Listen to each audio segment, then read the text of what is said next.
Chapter 3. Now the serpent was more subtle than any animal of the field which Yahweh God had made. He said to the woman, "Has God really said, 'You shall not eat of any tree of the garden'?" The woman said to the serpent, "Of the fruit of the trees of the garden we may eat, but of the fruit of the tree which is in the middle of the garden, God has said, 'You shall not eat of it, neither shall you touch it, lest you die.'" The serpent said to the woman, "You won't surely die. For God knows that in the day you eat it, your eyes will be opened, and you will be like God, knowing good and evil." When the woman saw that the tree was good for food, and that it was a delight to the eyes, and that the tree was to be desired to make one wise, she took of its fruit, and ate. And she gave some to her husband with her, and he ate. The eyes of both of them were opened, and they knew that they were naked. They sewed fig leaves together and made themselves aprons. They heard the voice of Yahweh God walking in the garden in the cool of the day, and the man and his wife hid themselves from the presence of Yahweh God among the trees of the garden. Yahweh God called to the man and said to him, "Where are you?" The man said, "I heard your voice in the garden, and I was afraid, because I was naked, and I hid myself."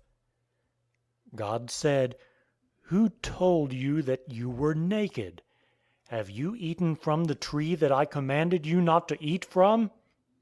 The man said, "The woman, whom you gave to be with me, she gave me of the tree, and I ate." Yahweh God said to the woman, "What is this you have done?"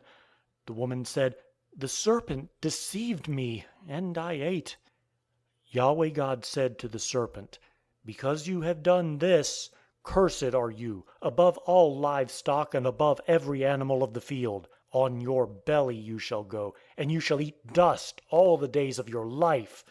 I will put enmity between you and the woman, and between your offspring and her offspring. He will bruise your head, and you will bruise his heel." To the woman he said, "I will greatly multiply your pain in childbirth. In pain you will bring forth children.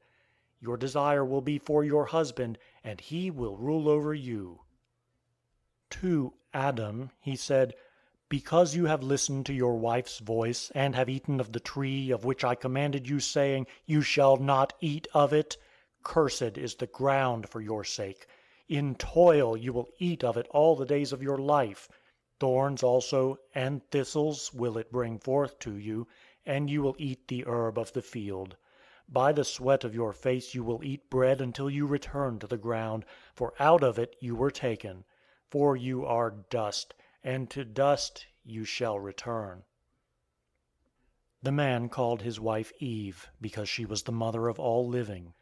Yahweh God made coats of skins for Adam and for his wife, and clothed them. Yahweh God said, "Behold, the man has become like one of us, knowing good and evil. Now, lest he put forth his hand, and also take of the tree of life, and eat, and live forever." Therefore Yahweh God sent him forth from the Garden of Eden, to till the ground from which he was taken. So he drove out the man, and he placed cherubs at the east of the Garden of Eden, and the flame of a sword which turned every way, to guard the way to the tree of life.